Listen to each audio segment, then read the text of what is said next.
Hello बच्चों, मेरा नाम है मोहित और आपका स्वागत है हमारे यूट्यूब चैनल स्ट्रीट चैंपियन में। तो जैसा कि आप जानते हो, आपका बीए, बीएससी, बीकॉम का जो एमडीसी का फोर्थ सेमेस्टर का पेपर होता है ई कॉमर्स, उससे संबंधित जो वेरी शॉर्ट टाइप क्वेश्चन हो गए वो मैं लेकर आया हूँ। साथ के साथ इस ये जो पूरा का पूरी जो मैं आपको करवाऊंगा वीडियो, इसमें आपको सारी एक्सरसाइज का ओवरव्यू मिल जाएगा। मतलब आपका सारा रिवीजन हो जाने वाला है। अगर अभी तक आपने कुछ नहीं पढ़ा है तो इस वीडियो को ज़रूर से पूरा देख लेना। साथ के साथ चैनल को सब्सक्राइब कर दो, वीडियो को लाइक कर दो और अपने दोस्तों को ज़रूर से शेयर कर दो, क्योंकि इसकी जो सीरीज़ है, इसका कंटेंट है, वो कहीं भी उपलब्ध नहीं हो रहा है। तो आप अपने दोस्तों तक ज़रूर पहुंचाइए, अपने जो आपके साथ पढ़ने वाले हैं उन तक ज़रूर शेयर कीजिए। तो चलो शुरू करते हैं अपन पहले प्रश्न से। पहला प्रश्न है, ई कॉमर्स क्या है, इसका संक्षिप्त में परिचय दीजिए। तो ई कॉमर्स क्या है? ई कॉमर्स एक इलेक्ट्रॉनिक प्रक्रिया है जिसमें इंटरनेट के माध्यम से चीज़ों का क्रय विक्रय किया जाता है, जैसे online shopping, banking, ticket booking करना, ये सब चीज़ें इसमें शामिल है। तो ई कॉमर्स क्या होता है, इलेक्ट्रॉनिक कॉमर्स क्या होता है, ये क्या होता है? इसमें इलेक्ट्रॉनिक मतलब इंटरनेट के माध्यम से चीज़ों को आदान प्रदान किया जाता है। जैसे कि आप क्या कर सकते हो, ऑनलाइन शॉपिंग कर सकते हो, बैंकिंग कर सकते हो, टिकट बुकिंग कर सकते हो, उसे ई कॉमर्स कहा जाता है। तो आज के समय अगर आपने फ्लिपकार्ट से कोई चीज़ मंगाई, अमेजोन से कोई चीज़ मंगाई, आप कहीं जाना चाहते हो, मान लो कि पेपर देने के लिए, तो आपने जो टिकट बुक करी, ट्रेन टिकट की बुक करी या बस की टिकट बुक करी, या फिर यूपीआई वगैरह का ट्रांजेक्शन करते हो, तो उसे ई कॉमर्स के नाम से जाना जाता है। या फिर ऐसे समझ लो, ऑनलाइन आप किसी भी चीज़ का क्रय विक्रय लेन देन करते हो, उसी को ई कॉमर्स के नाम से जाना जाता है। ई का अर्थ क्या होता है? इलेक्ट्रॉनिक या इंटरनेट के नाम से भी जानते हैं। 2 नंबर प्रश्न है, ई कॉमर्स का प्रमुख स्कोप क्या है? तो ई कॉमर्स है वो बहुत ही मतलब व्यापक है। समझ में आ गया? व्यापक मतलब क्या? बहुत ही बड़े स्तर पर यह चीज़ होती है। यहाँ पर खुदरा व्यापार, थोक व्यापार, डिजिटल उत्पादकों की बिक्री, ऑनलाइन सेवाएं, ऑनलाइन बैंकिंग। तो देखो, मैं आपको सीधा समझा देता हूँ। ई कॉमर्स क्या होगा? एक छोटा सेक्टर नहीं है। जैसे आप बाजार में जाते हो ना, तो वहाँ पर 10 प्रकार की दुकानें देखते हो, ऐसे ही ई कॉमर्स में भी आपको 10 प्रकार की चीज़ें देखने को मिलती हैं। तो यहाँ पर डिजिटल जो प्रोडक्ट होते हैं, जैसे ऑनलाइन सेवाएं हो गई, आप ऑनलाइन कोई भी कार्य करवा सकते हो। जैसे पढ़ रहे हो आप, ऑनलाइन हॉस्पिटल की सेवाएं भी आने लग गई आजकल। तो हर प्रकार की सेवाएं हैं वो ऑनलाइन उपलब्ध होती हैं। ऑनलाइन बैंकिंग तो होती है, यूपीआई के माध्यम से डेबिट आप अपना रुपयों का ट्रांजेक्शन कर सकते हो, नेट बैंकिंग यूज कर सकते हो।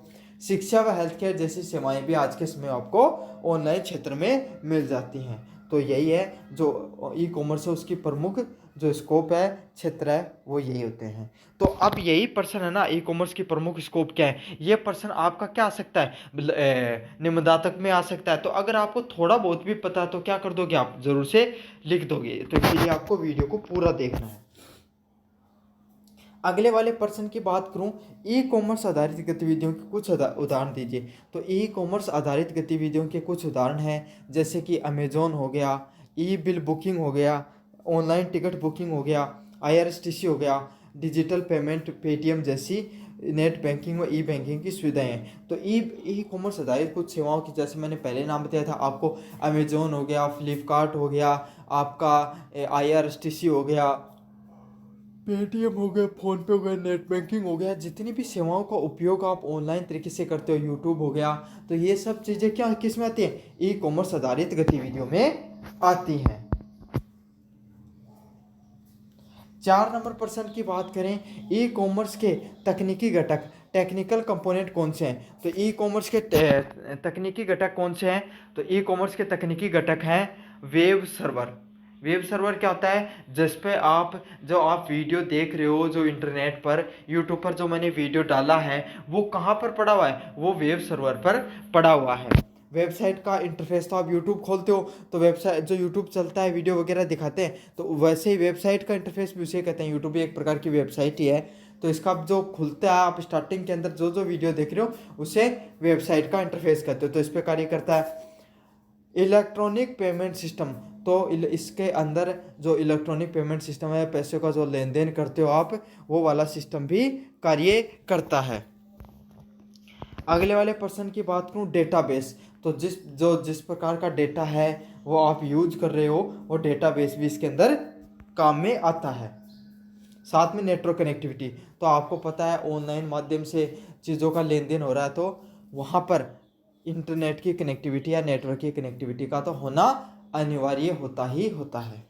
तो इसका क्या क्या होगा, जो टेक्निकल कंपोनेंट तकनीकी घटक क्या होते हैं, वेब सर्वर, वेबसाइट का interface, electronic payment system, database, network connectivity है, ये सारे के सारे क्या होंगे, तकनीकी घटक होंगे। ये पर्सन भी बहुत महत्वपूर्ण है, आपको देखने को मिलेगा। ई कॉमर्स के प्रमुख अनुप्रयोग क्या होते हैं, तो ई कॉमर्स के प्रमुख अनुप्रयोग मतलब ई कॉमर्स के आपको बताना है कि भाई क्या क्या कार्य होते हैं ई कॉमर्स के। तो ई कॉमर्स के प्रमुख कार्य होते हैं ई टिकटिंग करना, मतलब ऑनलाइन तरीके से आप जो टिकटों को बुक कर लेते हो वही ई टिकट के नाम से जाना जाता है। अगले वाला ई बैंकिंग, आप जो नेट बैंकिंग यूपीआई वगैरह में ट्रांजेक्शन करते हो ना, उसी को ई बैंकिंग के नाम से जाना जाता है। अगले वाला पर्सन ई एजुकेशन, ई एजुकेशन मतलब आप ऑनलाइन तरीके से जो मेरे से पढ़ रहे हो उसी चीज़ को ई एजुकेशन के नाम से जाना जाता है। ई गवर्नेंस, तो ई गवर्नेंस क्या होती है, आप एसएसओ आईडी पर गए, वहाँ पर आपने कोई फॉर्म भरा, एसएसओ आईडी पर आप जाकर आप कोई भी पोर्टल में जाकर अपना छात्रवृत्ति बता स्कॉलरशिप ले सकते हो। वहाँ पर ही आप क्या कर सकते हो, कोई आपका किसान निधि आती है उसको कर सकते हो। तो जो ऑनलाइन आप सरकारी सेवाओं का लाभ लेते हो कोई भी पोर्टल पे जाकर, उसको ई गवर्नेंस के नाम से जाना जाता है। अगले वाला क्या, और ऑनलाइन कस्टमर सपोर्ट आदि शामिल है। तो इसमें क्या होता है, जो ऑनलाइन रूप से जो कस्टमर की जो सपोर्ट मिलती है, भाई अगर आपको आपने अमेजोन से कोई चीज़ खरीदी, फ्लिपकार्ट से कोई चीज़ खरीदी, सही नहीं आई, तो आप क्या करते हो, कस्टमर केयर वगैरह से बात करते हो, वापस भी रिटर्न भी कर सकते हो। तो यही होती है कस्टमर सेवाओं का सपोर्ट आना। ये सब चीज़ें क्या है, ई कॉमर्स के प्रमुख अनुप्रयोगों में से हैं। ई कॉमर्स फ्रेमवर्क क्या होता है, तो ई कॉमर्स का फ्रेमवर्क संरचना है जो ई कॉमर्स के संचालन को क्या बनाती है, सक्षम बनाती है। समझ में आ गया, मतलब इसका अर्थ क्या होता है कि ई कॉमर्स सही तरीके से कार्य करे, इसी को ई कॉमर्स फ्रेमवर्क के नाम से जाना जाता है। इससे क्या होगा, एप्लीकेशन सर्वर जो एप्लीकेशन सर्वर होता है वो अच्छे से कार्य करता है। कस्टमर का जो इंटरफेस होता है, जो कोई भी कस्टमर जो इसको यूज कर रहा है। अब अपन अगले नंबर पर्सन की बात करें, 7 नंबर पर्सन की, सप्लाई चेन मैनेजमेंट में ई कॉमर्स की क्या भूमिका होती है। तो आपने ई कॉमर्स में कोई भी आपने क्या किया, अमेजोन से कोई भी प्रोडक्ट को बुक किया, अब क्या होगा, आपने तो बुक कर दिया, लेकिन जिसको बुक किया है, जिस दुकान वाले से आपने बुक किया है, आप तो सिर्फ बुक करते हो, लेकिन जिस दुकान वाले ने उसको रजिस्टर कर किया है उसके पास मैसेज जाएगा, वो पैक करता है, फिर वो सामान इकट्ठा होकर अमेजोन के वेयर हाउस में जाता है कि भाई वो चेक करते हैं कि सही गया नहीं, सही प्रोडक्ट है नहीं है, फिर वहाँ से होकर आपके जो सब एड सेंटर होता है वहाँ पर आता है, फिर आपके गांव में या फिर आपके जो पास में शहर वहाँ पर आता है, फिर आपके पास डिलीवरी बॉय देकर जाता है। तो ये सारा का सारा क्या तरीके, ये सारी चीज़ क्या है, इसे ही सप्लाई चेन के नाम से जाना जाता है। तो ई कॉमर्स में जो सप्लाई चेन है ये तेज़ होनी चाहिए, पारदर्शी और कुशल बनाती है। तो जो ई कॉमर्स होता है इसमें जो सप्लाई चेन होती है ये उस जो प्रक्रिया होती है उसको क्या बनाती है, उस प्रक्रिया को तेज़ और कुशल बनाने का, पारदर्शी बनाने का कार्य होता है। इसमें उत्पाद tracking, order management, equity control व ग्राहक सेवाएं बेहतर होती है। तो इसमें क्या होता है, जो उत्पाद की जो ट्रैकिंग होती है, भाई ऐसे पता चलता है ना आपको कि ये उत्पाद है वो चल गया है, तो इतने दिनों में आपके पास पहुंच जाएगा। तो यही सब चीज़ें होती है उत्पाद की ट्रैकिंग, ऑर्डर और मैनेजमेंट से ग्राहक की सेवाएं क्या होती है और बेहतर बनती हैं। इन सब चीज़ों से भाई आपको पता रहता है कितने दिन में प्रोडक्ट पहुंचने वाला है, तो इससे ग्राहक की जो सेवाएं हैं वो भी बेहतर रहती हैं। 8 नंबर पे प्रश्न है, शुद्ध ऑनलाइन व्यापार, प्योर ऑनलाइन और ब्रिक्स क्लिक व्यवसाय में क्या अंतर होता है। तो प्योर ऑनलाइन होता है जो प्योर ऑनलाइन व्यापार वो होते हैं जो सिर्फ ऑनलाइन रूप से ही व्यापार आपके पास संचालित होते हैं, जैसे अमेजोन हो गया, फ्लिपकार्ट हो गया, ये सब क्या है, प्योर ऑनलाइन के उदाहरण होते हैं। अगले वाले की बात करूँ, ब्रिक्स क्लिक क्या होते हैं, व्यवसाय में ऑनलाइन के साथ भौतिक स्टोर जैसे रिलायंस मार्ट व जियो मार्ट जैसे होते हैं, जो ऑनलाइन भी मिलेंगे प्लस ऑफलाइन भी आपको देखने को मिलते हैं। तो इसे कहा जाता है ब्रिक्स एंड क्लिक जो बिजनेसेस होते हैं, तो दोनों जगह उपलब्ध होते हैं। तो अब ये हो गया आपकी यूनिट नंबर फर्स्ट ख़त्म। तो काफ़ी बच्चों का सवाल रहता है कि सर हमारे पास तो ये जो ई कॉमर्स है इसकी सीरीज़ नहीं है, हम कहाँ से चीज़ों को रिवाइज करें। तो आपको इस वीडियो के देखने के बाद में मैं दो चीज़ें दूंगा। एक तो मैं आपको मेरी प्ले लिस्ट का लिंक दे रहा हूँ डिस्क्रिप्शन में, वहाँ पर जाना है और आपको ई कॉमर्स से संबंधित दो वीडियो डाले हुए हैं मैंने। एक तो ये अपलोड होगा, इससे पहले और थ्योरी की क्लास डाली हुई है मास्टर क्लास के नाम से, वो देख लेनी है। दूसरी बात, आपको मैं टेलीग्राम चैनल का लिंक दे रहा हूँ। टेलीग्राम चैनल पे आपको जैसे क्लिक करोगे उस लिंक पर तो आप पहुँच जाओगे टेलीग्राम चैनल पे। आप देखो उसका वहाँ जाने का क्या फ़ायदा होता है। तो आप जैसे टेलीग्राम पे पहुँचोगे आप पहुँच जाओगे हमारे जो टेलीग्राम चैनल है, यहाँ पर देख सकते हो आप ऐसे टेलीग्राम चैनल पे पहुँच जाओगे जिस पे लगभग 4,636 हैं सब्सक्राइबर के आसपास हैं, और भी बढ़ जाएंगे धीरे धीरे। तो यहाँ पर आप पहुँचोगे तो आपको क्या पर सबसे पहले अगर आज ही क्लिक कर देते हो तो ई कॉमर्स की जो आपको प्ले लिस्ट है वो जो PDF है वो यहीं पर आपको देखने को मिल जाएगी। तो देखो यहाँ पर खोलोगे तो इसमें सारे के सारे मैंने नोट्स पहले से बना रखे हैं, क्वेश्चन आंसर भी करा रखे हैं, सारी की सारी चीज़ें हैं इस प्ले लिस्ट के अंदर। तो आप ये जाकर ये देख लेना, पढ़ लेना अगर अभी तक आपने कुछ नहीं पढ़ा तो। और अगर आपको ये प्लेलिस्ट ऐसे भी नहीं मिले तो आपको क्या करना है, यहाँ पर क्लिक करना है। सबसे पहले यहाँ पर क्लिक करोगे, यहाँ पर जाना है फाइल वाले सेक्शन में। फाइल वाले सेक्शन में जाकर आप ई और ये डैश लगा लेना। समझ में आ गया? ऐसे आप देख लो अच्छे से, इस तरीके से ई लिखोगे डैश लिखोगे तो आपके सामने ये PDF खुलकर आ जाएगी, e commerce 4th semester PDF।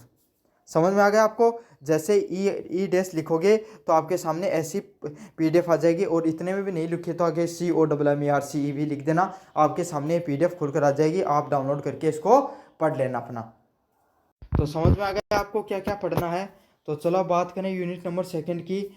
Online व्यवसाय की योजना, ऑनलाइन प्लानिंग ऑनलाइन बिजनेस का क्या अर्थ होता है। तो कोई भी ऑनलाइन बिजनेस शुरू करने से पहले आप योजना बनाते हो तो उसका क्या अर्थ होता है। तो उसका अर्थ होता है, ऑनलाइन बिजनेस का अर्थ है कि भाई कोई भी आप ऑनलाइन बिजनेस शुरू करके तो उसका पहले से प्लानिंग बनाओगे कि मुझे अपने बिजनेस में क्या क्या चीज़ें रखनी है, कौन कौन से मेरे ग्राहक होंगे, कौन सी तकनीकों का मुझे प्रयोग लेना है, कौन सी क्या क्या मेरी आवश्यकताएं होने वाली है। तो यही है कि ऑनलाइन बिजनेस शुरू करते हो तब आप हर चीज़ का ध्यान रखते हो कि मेरे जो ग्राहक कौन है, कौन सी तकनीक का मैं प्रयोग करूँगा और कौन सी आवश्यकताएं व रणनीति बनानी है।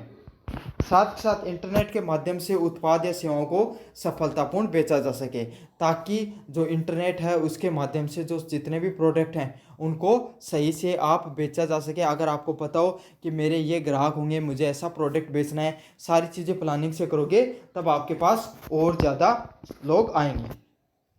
अगले वाला प्रश्न है, इंटरनेट की प्रकृति और उसकी गतिशीलता, nature and dynamics of internet क्या होता है।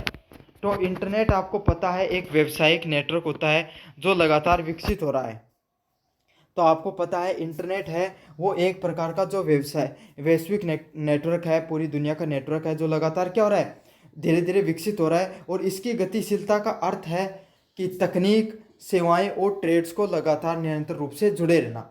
तो यही है, इंटरनेट है पूरी दुनिया से जुड़ा हुआ है और इसका जो तकनीक है, सेवाएं हैं वो लगातार जुड़ी होती हैं, जैसे मोबाइल इंटरनेट, क्लाउड कंप्यूटिंग और सोशल मीडिया। 3 नंबर प्रश्न है, ई बिजनेस मॉडल्स कितने प्रकार के होते हैं। तो ई बिजनेस जो इलेक्ट्रॉनिक बिजनेस होते हैं वो कितने प्रकार के होते हैं। सबसे पहला होता है बिजनेस टू बिजनेस, B2B, मतलब कोई दो व्यापारी आपस में चीज़ों को लेन देन कर रहे हैं तो वो किस में आता है, बिजनेस टू बिजनेस में आता है। दूसरे नंबर की बात करूँ B2C, बिजनेस टू कंज्यूमर। तो अगर कोई भी दुकान वाला है, उसने अगर आप उसके पास गए, उसने आपको कोई सामान बेच दिया तो वो किस में आएगा, बिजनेस टू कस्टमर में आएगा। 3 नंबर होता है कस्टमर टू कस्टमर। तो आपने कोई चीज़ खरीदी और आपको उसकी ज़रूरत नहीं थी और आपने अपने दोस्त को उस चीज़ को दे दिया तो वो कस्टमर टू कस्टमर आएगा। ऐसे समझ लो कि जो आपके पास गाड़ी है और आपने गाड़ी किसी और दूसरे ग्राहक को बेच दी सेकेंड हैंड, तो वही क्या आता है, C2C के एग्जाम्पल में आता है।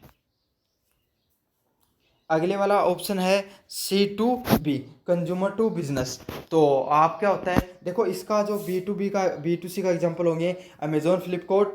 C2C का एग्जांपल होंगे OLX और जो ये क्विकर वगैरह होते हैं ना वो वाले। C2C का एग्जांपल होंगे फ्रीलांस वगैरह। तो इसमें क्या होगा, C2B में कस्ट जो जैसे कि आपको पता है, मुझे क्या होता है, कंटेंट बनाने की ज़रूरत पड़ती है, PDF वगैरह या वीडियो में एडिटिंग वगैरह की ज़रूरत पड़ती है। तो अगर आप में से कोई स्टूडेंट अगर ये सब चीज़ें करना चाहता है तो मैं करवाता हूँ उससे।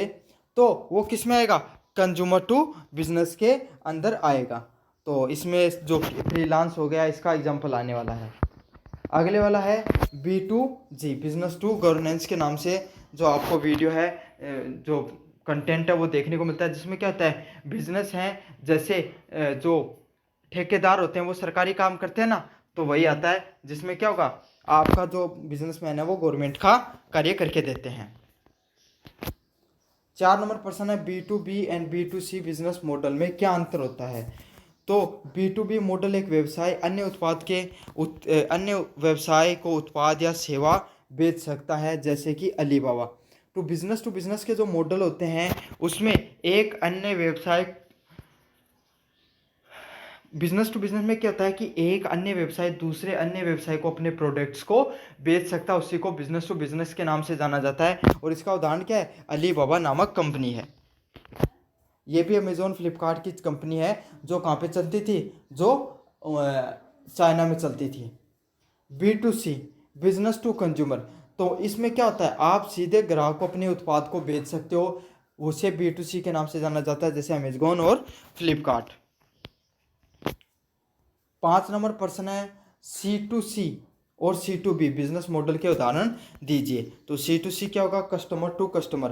तो ग्राहक वो आपस में लेन देन करते हैं, जैसे कि OLX हो गया, eBay हो गया, उसको किस नाम से जाना जाता है, C2C के नाम से जाना जाता है। जहाँ पर ग्राहक वो हैं वो आपस में ही चीज़ों का लेन देन कर लेते हैं, वहाँ पे क्या कहा जाता है, उसे C2C के नाम से जाना जाता है। जैसे OLX पे क्या करते हो, आप पुरानी चीज़ों को बेचते हो, तो वहाँ पे एक कस्टमर और जिसको सेकंड हैंड चीज़ें वो खरीद लेता है। तो ये सही क्या कहता है, ग्राहक दूसरे ग्राहक से चीज़ें खरीद रहा है, उसे C2C के नाम से जाना जाता है।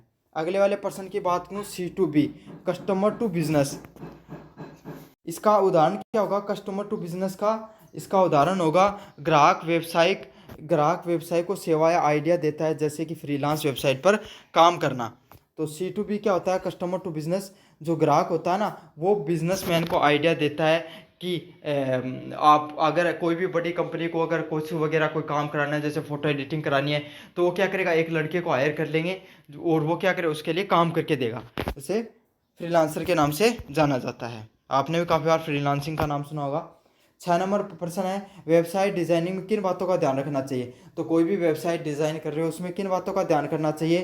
तो वेबसाइट डिज़ाइन में आपको जो उपयोग करेगा उसको अच्छा एक्सपीरियंस होना चाहिए, उसको अच्छा अनुभव होना चाहिए, जब वो देखे तो उसको देखने में अच्छी लगनी चाहिए वेबसाइट। उसका इंटरफेस है जो देखने में क्या होना चाहिए, आकर्षक होना चाहिए। नेविगेशन में आसानी मिलनी चाहिए उस सामने वाले व्यक्ति को। मोबाइल फ्रेंडली डिज़ाइन होना चाहिए उसका, और तेज़ लोडिंग टाइम होना चाहिए। तो कोई भी आप वेबसाइट डिज़ाइन करवाते हो उसमें जो सामने वाला है उसको अच्छा अनुभव आना चाहिए जब वो उस वेबसाइट को चलाए।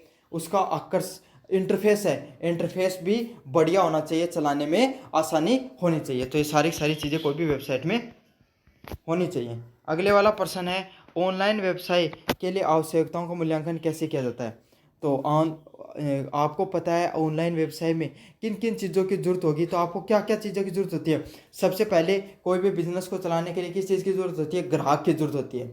फिर आप किस चीज़ का ध्यान रखते हो, कंपटीशन। मतलब भाई अगर आप कोई ऐसा प्रोडक्ट बेच रहे हो जिसमें कम कंपटीशन, आप ही बेच रहे हो, तो क्या होगा, तो आपको ज़्यादा बेनिफिट होगा। और ऐसा प्रोडक्ट बेच रहे हो जिसमें ज़्यादा कंपटीशन है, तो क्या होगा, आपको पता आपका प्रोडक्ट बिके तो होगा लेकिन कम बेचने के चांसेस है, क्योंकि उसमें आपसे बड़े प्लेयर पहले से बैठे होंगे।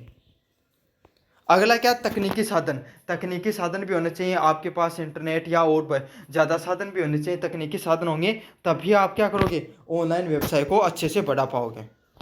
अगले वाला है ऑनलाइन भुगतान के विकल्प। तो आपके पास ऑनलाइन ट्रांजैक्शन के विकल्प होने चाहिए।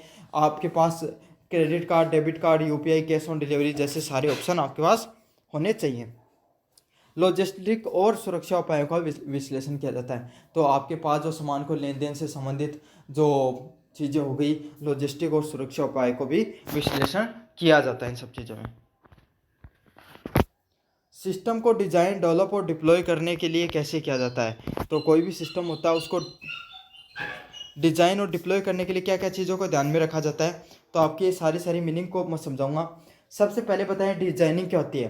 तो उपयोगकर्ता इंटरफेस और प्रणाली की योजना बनना। तो डिजाइनिंग यही होती है, कोई भी आपने जैसे आप कोई भी दुकान बनाते हो, कोई भी दुकान बनाई आपने, तो उस दुकान का आपको किस प्रकार की रखनी है, उसे तो डिजाइनिंग बोला जाता है। तो ऐसे आप ऑनलाइन में वो दुकान की होती है, वेबसाइट होती है।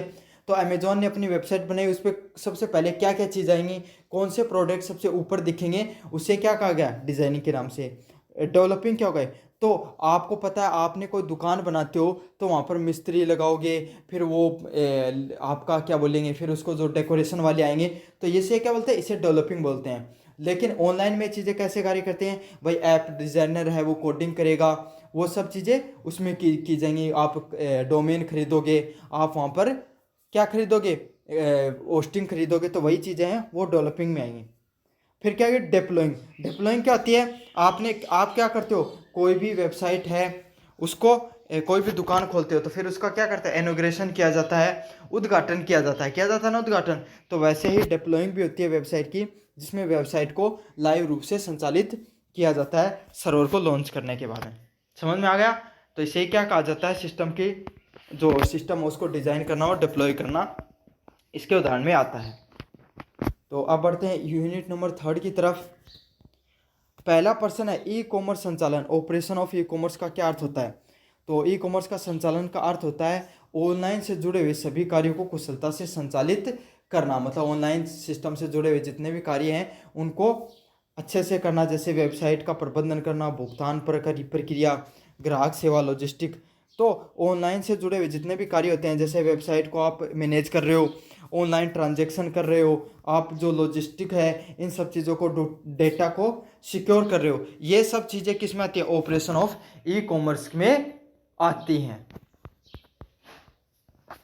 अगले वाला क्या, भुगतान, ऑनलाइन भुगतान प्रणाली, ऑनलाइन पेमेंट मैकेनिज्म। तो ऑनलाइन भुगतान की जो प्रणाली है जिसके माध्यम से ग्राहक इंटरनेट पर सुरक्षित रूप से उत्पाद या सेवा का भुगतान करता है। तो जो ऑनलाइन भुगतान प्रणाली है जिसमें कोई व्यक्ति है वो सही से अपने उत्पाद को क्या करता है, ऑनलाइन पेमेंट करता है, उसी को क्या कहा जाता है, ऑनलाइन पेमेंट मैकेनिज्म के नाम से जाना जाता है। जिसमें क्या आते हैं, क्रेडिट कार्ड से आप ट्रांजेक्शन करते हो, यूपीआई से ट्रांजेक्शन करते हो, नेट बैंकिंग से आप ट्रांजेक्शन करते हो, वो सब किस में आते हैं, ई वॉलेट से करते हो, वो किस में आते हैं, ऑनलाइन पेमेंट मैकेनिज्म के अंतर्गत आते हैं आपके सारे सारे। 3 नंबर प्रश्न की बात करूं, इलेक्ट्रॉनिक भुगतान प्रणाली, इलेक्ट्रॉनिक पेमेंट सिस्टम के कितने प्रकार होते हैं? तो इलेक्ट्रॉनिक भुगतान प्रणाली के आपके कितने सिस्टम होते हैं, 2 प्रकार की होती है आपकी इलेक्ट्रॉनिक पेमेंट सिस्टम।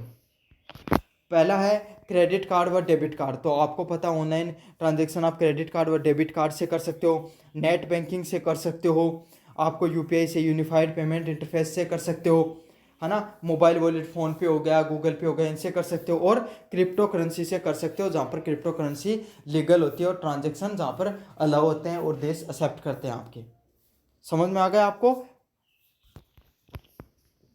अगले वाला प्रश्न है भुगतान गेटवे, पेमेंट गेटवे क्या होता है? तो भुगतान गेटवे एक मध्यम, देखो पेमेंट गेटवे क्या होता है, आपने कोई भी फ़ोन पे पर अपने दोस्त को रुपए भेजा, तो आपने तो सिर्फ क्लिक किया और सामने वाले के पहुंच गया, लेकिन ऐसा नहीं होता है। उसमें क्या होता है, उसमें सबसे पहले आपने जब उसके पास क्लिक करोगे तो उसका मैसेज है वो किसके सैटेलाइट के थ्रू बैंक वालों के पास जाता है, गेटवे के थ्रू। तो उससे पास होता है तो पहले वो ये चेक करता है कि यार ट्रांजेक्शन हो रहा है, ये लीगल है या नहीं है। फिर बैंक वाले उसको यस कर देते हैं कि हाँ भाई कर सकते हो, मेरा ही ग्राहक है। तो फिर वो वही गेटवे उसको लेकर जाता है कहाँ पर, जो दूसरे वाले के प्लेटफॉर्म पर, उस पर डिप्लॉय कर देता है। तो यही होता है जो ग्राहक, व्यापारी और बैंक के बीच में जो लेन देन की बीच में जो सुरक्षित प्रणाली है और उसे जो तीव्र करने का, फास्ट करने का कार्य करता है, उसे ही पेमेंट गेटवे के नाम से जाना जाता है। जैसे रोजर पे, पेयू एंड सीसी एवेन्यू। तो ये सारे के सारे नाम आपको याद कर लेने हैं, ये किसके होते हैं, पेमेंट गेटवे के उदाहरण होते हैं आपके, रोजर पे, पेयू व सीसी एवेन्यू। 5 नंबर पर्सन है, वेबसाइट पर विजिटर्स को आकर्षित करने के लिए आप क्या रणनीति अपना सकते हो। तो वेबसाइट पर आप अपनी वेबसाइट पर विजिटर्स को लाने के लिए क्या क्या कर सकते हो। एसईओ, सर्च इंजन ऑप्टिमाइजेशन है, वो आप कर सकते हो। जैसे आप अपनी दुकान पर ग्राहकों लाने के लिए क्या क्या करते हो, आप बोर्ड लगाते हो, जगह जगह पर आपने बोर्ड लगाए होते हैं। आप अपने क्या कर सकते हो, पर्चा वगैरह जो भी बांटते हैं ना एडवर्टाइजमेंट के, होर्डिंग वगैरह वो लगा सकते हो, पैम्पलेट बंटवा सकते हो। साथ के साथ क्या कर सकते हो, ये सब चीज़ें होती हैं आपको क्या करती हैं, ताकि आपकी दुकान पर ज़्यादा से ज़्यादा लोग आएँ। तो उसी के लिए ऑनलाइन में क्या किया जाता है, एसईओ किया जाता है, सर्च इंजन ऑप्टिमाइजेशन किया जाता है। साथ के साथ सोशल मीडिया पर मार्केटिंग कर सकते हो। आपको पता है आजकल काफ़ी इन्फ्लुएंसर ये करते हैं कि वो किसी अपने अकाउंट बना लेंगे सोशल मीडिया पर और उस पर डालते रहेंगे, तो इससे क्या होती है, उसकी फ़ैन फॉलोइंग बढ़ती रहती है। अगले वाला क्या है, ईमेल मार्केटिंग। आप ईमेल के माध्यम से भी अपनी मार्केटिंग कर सकते हो। ईमेल मार्केटिंग से भी काफ़ी लोग आपसे जुड़े हुए रहते हैं। अगले वाला बात करूं, पेड विज्ञापन। तो आप क्या कर सकते हो, गूगल ऐड के थ्रू पेड विज्ञापन भी कर सकते हो, जिससे नियमित कंटेंट क्या होता है, अपडेटेड रहता है आपका। तो यही इसका सही आंसर होगा। आप क्या कर सकते हो, सर्च इंजन ऑप्टिमाइजेशन कर सकते हो, सोशल मीडिया मार्केटिंग कर सकते हो, ईमेल मार्केटिंग कर सकते हो और गूगल ऐड है वो चला सकते हो। 6 नंबर प्रश्न है, वेबसाइट प्रचार, वेबसाइट प्रमोशन के प्रमुख टूल कौन से होते हैं। तो कोई भी वेबसाइट होती है उसको प्रचार करने के लिए जो प्रमुख टूल होते हैं वो कौन से होते हैं। सबसे पहले वाला गूगल एड्स। तो गूगल ऐड के माध्यम से आप क्या कर सकते हो, अपने ऐड वगैरह है वो आप चला सकते हो आपकी दुकान वगैरह के। दूसरा क्या है, फेसबुक व इंस्टाग्राम। तो फेसबुक व इंस्टाग्राम पे आप क्या कर सकते हो, रेगुलर तरीके से अपनी रील वगैरह बना सकते हो। इससे क्या होगा, आपकी वेबसाइट है वो प्रमोट होगी। अगले वाला एसईओ टूल। तो आप एसईओ जो कि अलग अलग ऑप्टिमाइजेशन के जो टूल हैं, कीवर्ड वगैरह सर्च वगैरह डालते हो, तो उसे एसईओ टूल के नाम से जाना जाता है। अगला उदाहरण बताओ, ईमेल कैंपेन। तो ईमेल के माध्यम से आपको पता है, आप कोई भी वेबसाइट को जब लॉगिन करते हो तो उसमें आपकी ईमेल डलाई जाती है। वो क्यों डलाई जाती है, कंपनी वाले इसको रख लेते हैं और कंपनी वाले आपको एडवर्टाइजमेंट करते रहते हैं उसके थ्रू। आप अपनी ईमेल के सोशल के ऑप्शन में जाकर देखना, वहाँ पर अलग अलग कंपनियों के ऑफर आए रहेंगे कि भाई टेक्स्ट बुक पे इतना पास मिल रहा है, रेड बस पे 300 रुपये की छूट मिल रही है ना। और अगर आपने और कोई चीज़ का मान लो, तो वो सब क्या करते हैं, ऐड करते रहते हैं। अगला क्या होगा, एफिलिएट मार्केटिंग। तो एफिलिएट मार्केटिंग कर सकते हो, अमेजोन फ्लिपकार्ट वगैरह हैं वो आपको एफिलिएट करने का भी ऑप्शन देते रहते हैं। अगले वाले पर्सन की बात करूँ, ई पेमेंट सिस्टम के जोखिम क्या होते हैं। तो ऑनलाइन पेमेंट करते हो तो उसका क्या क्या जोखिम होता है, उसका जोखिम होता है पहला, डेटा चोरी होना। तो आप क्या कर सकते हो, लोग क्या करते हैं आपके ऑनलाइन पेमेंट के लिए क्या क्या कर लेते हैं भाई। ऑनलाइन पेमेंट में जोखिम होता है कि पहले डेटा चोरी, आपका जो सूचना, आपका बैंक अकाउंट नंबर हो गया, ये सब वगैरह चोरी हो सकता है। अगले वाला फिशिंग अटैक। तो लोग आपको पता है ना ऐसे डालते हैं कि आपको मिली 8,000 रुपये की लॉटरी, इस पर क्लिक करो। तो आप क्लिक करते हो, 8 लाख रुपए निकालने के चक्कर में आपके अकाउंट में 8,000 रुपये पड़े होते हैं, वो भी उठ जाते हैं। गलत भुगतान करना, तो आपने किसी गलत व्यक्ति को ट्रांजेक्शन कर दिया, तो ये भी इसका एक नुकसान है। अगले वाला क्या, सिस्टम की हैकिंग करना। तो सामने वाला उसने अगर सिस्टम को ही हैक कर लिया, तो इससे भी क्या हो सकता है, आपका रुपया वो सही से नहीं पहुंचेगा। अगले वाला क्या, धोखाधड़ी की गतिविधियां। तो लोग क्या करते हैं, आपको गलत तरीके से गुमराह करके आपसे पेमेंट वगैरह करवा लेते हैं। तो धोखाधड़ी की गतिविधियां भी काफ़ी देखने को मिलती हैं। 8 नंबर प्रश्न की बात करूँ, ई पेमेंट जोखिम प्रबंधन का क्या विकल्प होता है। तो आप ऑनलाइन पेमेंट में जो जोखिम प्रबंधन करने से क्या कर सकते हो, डाटा इंक्रिप्शन कर सकते हो। मतलब डाटा इंक्रिप्शन का अर्थ क्या होता है कि ऑनलाइन में जो भी आपका डाटा जाएगा वो इनक्रिप्टेड रूप में होगा, कोड के रूप में होगा, कोई भी उसको तोड़ नहीं सकता, हैकर वगैरह हैक नहीं कर सकते हैं। अगला क्या है, 2 स्तर प्रमाणीकरण, 2 फैक्टर ऑथेंटिफिकेशन। तो आप अगर 2 फैक्टर ऑथेंटिफिकेशन अलाउ कर देते हो, लागू कर देते हो, तो उसमें क्या हो जाता है, उसमें फ़ायदा होता है कि आपको पहले OTP भी लगेगा और पासवर्ड भी लगेंगे, तो दोनों साथ होंगे, तो इसमें सिक्योरिटी और ज़्यादा बढ़ जाती है, कोई भी जल्दी से हैक नहीं कर पाएगा। सुरक्षित सर्वर का उपयोग। तो आप जिस भी सर्वर का उपयोग करो, जो पब्लिक वाईफाई हो गए, रेलवे स्टेशन पे, बस स्टॉप पे, उनका उपयोग आपको नहीं करना चाहिए। साथ के साथ जो आपका गूगल पे, फ़ोन पे वगैरह, इनको समय समय पर अपडेट करते रहा करो। इससे क्या होता है, बग वगैरह नहीं आते, वायरस वगैरह नहीं आते हैं। अगला क्या, धोखाधड़ी पहचान सिस्टम, फ्रॉड डिटेक्शन सिस्टम, उसका भी पता चलता है। तो ये सब चीज़ें हैं जो आपको ध्यान में रखनी है। अब अपन बात करेंगे यूनिट नंबर 4 की तरफ।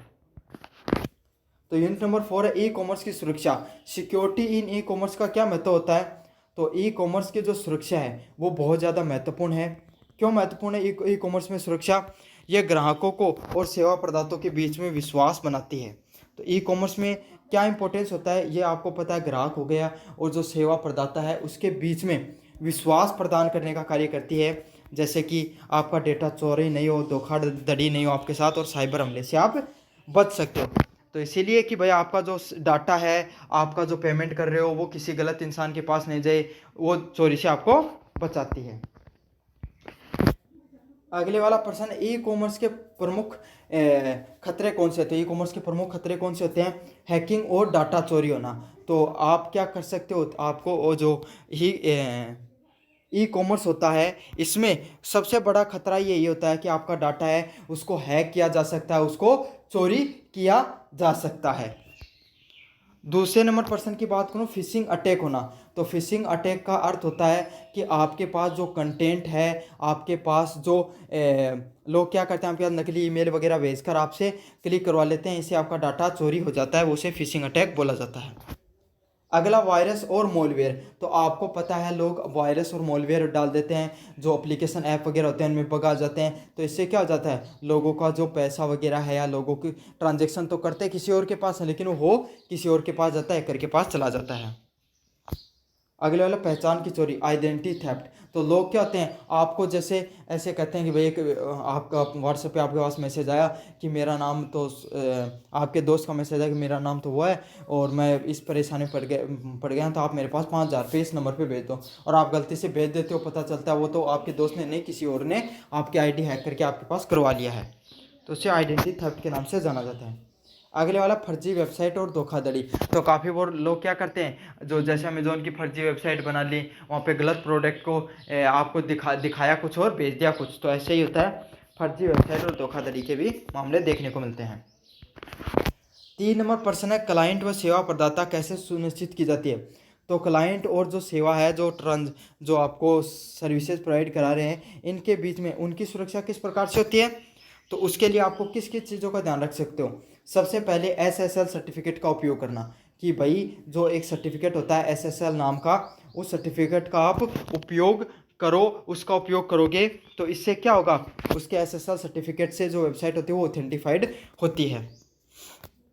अगले वाला प्रश्न है, पासवर्ड सुरक्षा और OTP का प्रयोग करना। तो आपको क्या करना होता है, पासवर्ड की सुरक्षा करनी होती है। पासवर्ड की सुरक्षा के साथ OTP भी लगाना होगा। तो क्या होगा, डबल वेरिफिकेशन हो जाएगा और आपका डाटा वो ज़्यादा सुरक्षित रहेगा। अगला, आप क्या कर सकते हो, फायरवॉल एंटीवायरस का प्रयोग कर सकते हो। तो फायरवॉल और एंटीवायरस का भी उपयोग कर सकते हो, इससे भी डाटा आपका ज़्यादा सुरक्षित रह सकता है। अगले वाला पॉइंट है, डेटा इंक्रिप्शन। तो आप अपना डाटा है वो कोड के रूप में इनक्रिप्ट करके रख सकते हो, इससे आपका डाटा है वो हमेशा सुरक्षित रहने वाला है। 4 नंबर प्रश्न है, उपयोगकर्ता प्रणाली प्रमाणीकरण प्रणाली। तो उपयोगकर्ता है जो यूज कर रहा है जो सिस्टम को, उसके जो प्रमाणीकरण की जो प्रणाली है वो सही होनी चाहिए। 4 नंबर के प्रश्न की बात करें, IT एक्ट 2000। मतलब IT एक्ट 2000 का मुख्य उद्देश्य क्या होता है? ये भारत में इलेक्ट्रॉनिक लेन देन की वैधता को बढ़ाता है। तो भारत में जो इलेक्ट्रॉनिक ट्रांजैक्शन हो रहे हैं उसकी जो वैधता है, उसका जो आपको उसके क्या क्या फ़ायदे हैं उसको बढ़ाएगा, और साइबर अपराध की रोकथाम व नियंत्रण के लिए कानूनी ढांचा देता है। तो IT एक्ट 2002 का क्या कार्य है, ये आपको साइबर अपराध व रोकथाम के लिए पूरा कानूनी ढांचा आपको प्रदान करता है कि कोई भी लेन देन में फ्रॉड हो गया, और अगर कोई भी आपके पास आपका जो ऑनलाइन ट्रांजैक्शन किया उसमें फ्रॉड हो गया, तो उन सब चीज़ों पे आप कानूनी रूप से साइबर क्राइम में, साइबर पुलिस को आप इन्फॉर्म कर सकते हो। वो किसके थ्रू कर सकते हो, कौन से कानून के थ्रू? IT एक्ट 2000 के थ्रू कर सकते हो। जैसे IPC की धाराएं होती है ना, अगर आपने किसी का क्राइम किया तो वैसे ही इंटरनेट से संबंधित IT एक्ट 2000 होता है। और याद रख लेना, वर्तमान समय में IT एक्ट 2008 लागू है, इसमें अमेंडमेंट कर दिया गया था। इसमें क्या बोलते हैं अमेंडमेंट को? 5 नंबर प्रश्न है, IT अधिनियम 2000 के अंतर्गत कौन सी अपराध ऑफेंसेस शामिल होते हैं? तो कौन से ऑफेंसेज अपराध शामिल होते हैं? हैकिंग। तो हैकिंग है वो क्या होता है? आप अगर आईटी एक्ट के तहत अगर हैकिंग करते हो तो आप एक प्रकार का अपराध कर रहे हो। कोई भी व्यक्ति का डाटा चोरी कर रहे हो तो भी आप एक प्रकार का अपराध कर रहे हो। अगले वाले पर्सन की बात को, अनाधिकृत प्रवेश। तो आप किसी की बिना अनुमति लिए और कोई भी सर्वर में प्रवेश वगैरह करने का प्रयास कर रहे हो तो ये भी आप क्या कर रहे हो? एक प्रकार का क्राइम कर रहे हो। अगले वाला है वायरस फैलाना। और अगर आप वायरस भी किसी के कंप्यूटर वगैरह में डाल रहे हो तो ये भी किस में आता है? एक प्रकार के ऑफेंस में आता है। तो ये समझ में आ गया आपको, आईटी एक्ट में ये सारी की सारी चीज़ें किस में आती हैं? गलत कार्यों में, ऑफेंसेज में आती हैं। 6 नंबर प्रश्न की बात कहूँ, सुरक्षित इलेक्ट्रॉनिक अभिलेख, सिक्योर इलेक्ट्रॉनिक रिकॉर्ड क्या होते हैं? तो सुरक्षित इलेक्ट्रॉनिक अभिलेख है, रिकॉर्ड्स वो होते हैं ऐसे इलेक्ट्रॉनिक दस्तावेज जिन्हें डिजिटल तकनीक द्वारा सुरक्षित किया जा सकता है। जिन्हें क्या कर सकते हो आप? डिजिटली आप चीज़ों को, तकनीकों के द्वारा चीज़ों को सही से सुरक्षित कर सकते हो ताकि उनके साथ किसी भी प्रकार की छेड़छाड़ ना होए और प्रामाणिकता बनी रहे। तो जो इलेक्ट्रॉनिक रूप से इलेक्ट्रॉनिक रिकॉर्ड को आप सिक्योर करके रखते हो उसे को क्या कहा जाता है? इलेक्ट्रॉनिक अभिलेख के नाम से जाना जाता है कि उन्हें आप सिक्योर करके रखो ताकि उनके साथ किसी भी प्रकार की छेड़छाड़ नहीं हो। उसे इलेक्ट्रॉनिक रिकॉर्ड के नाम से। डिजिटल हस्ताक्षर क्या होते हैं? डिजिटल हस्ताक्षर आपके जो फिजिकल हस्ताक्षर होते हैं इसी प्रकार के आपके डिजिटल हस्ताक्षर भी होते हैं। ये अगर आपने कोई भी पीडीएफ वगैरह या किसी पर डिजिटल हस्ताक्षर कर दें फिजिकल रिकॉर्ड पे तो इस चीज़ की प्रमाणिकता हो जाती है कि भाई सही व्यक्ति के द्वारा भेजा गया। साथ के साथ डिजिटल हस्ताक्षर हैं भारत सरकार की संस्थाओं के द्वारा ही, कोई सर्टिफाइड अथॉरिटी के द्वारा ही बनाए जाते हैं। 8 नंबर प्रश्न, आईटी एक्ट 2000 में के अंतर्गत दंड, पेनल्टीज और न्यायिक प्रक्रिया जस्टिफिकेशन क्या है? तो आईटी एक्ट 2000 के अंतर्गत पेनल्टीज व न्यायिक प्रक्रिया क्या होती है? इसमें आपको 1 करोड़ का जुर्माना प्लस डेटा चोरी और कर लग सकता है। तो क्या हो सकता है आपको? इसमें आपको 1 करोड़ रुपए तक का जुर्माना भरना पड़ सकता है आपको, साथ में आपको डेटा चोरी का आरोप भी लग सकता है। अगले वाला, साइबर अपराध के लिए जेल व आर्थिक दंड। तो अगर आपने इस प्रकार का क्राइम किया है इसमें क्या होगा? आपको साइबर अपराध के लिए जेल और आर्थिक दंड भी हो सकती है। साइबर हमलों के लिए आपको एडजस्टिंग ऑफिसर और साइबर अपीलीट ट्रिब्यूनल की व्यवस्था की जाती है। तो इन सब चीज़ों को आपको किया जाता है। तो ये पूरा का पूरा आपको जो मैंने वेरी शॉर्ट टाइप क्वेश्चन वो करवा दिए थे, पीडीएफ टेलीग्राम पे डाली हुई है, जाइए पढ़िए और अपने दोस्तों को जरूर से शेयर कीजिए। धन्यवाद।